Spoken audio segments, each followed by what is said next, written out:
it was Albert Einstein said the eighth wonder of the world is compound interest. And so, like with investments, you want to keep putting more and more into your positions so that the growth gets greater and greater and greater over time. And the third way to make money, which is how all wealthy people do it, is by creating passive streams of income.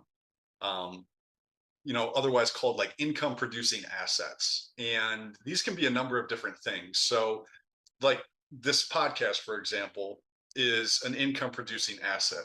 Um, it may not be a massive income producing asset at this stage, but as time goes on, as Reiki Master Sharon's brand grows, then more and more people will view these podcast episodes. And then you've got monetization, potentially brand deals, things like that, that all stem from each one of these episodes.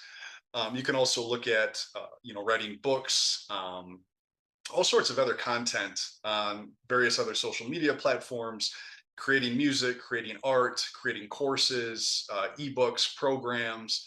All of these types of things are income producing assets. And essentially, what I mean by that is it's something that you work on once, it's one block of time. Like us talking today, this will be, whatever length of time it is, but we're not going to come back and keep making this exact same podcast. It's done once, but then it can theoretically get viewed an infinite number of times. And Yeah. so it's the same thing with a book. You work on it for whatever length of time you work on writing the book, and then it just keeps selling copies and copies and copies. And so the key is how do we, because we're all made in the image of our creator, right? And Yes. so that makes us creative beings. And we can either be consumers or creators. And I mean, I think it's important to consume as well. Like we all need to eat. Um, it's good to get entertained every now and again, to go to it like a concert or a show or a sporting event or even just watching some Netflix. There's nothing wrong with that. But I think what's good for our soul and what makes us feel the most alive is when we're in that creative mode.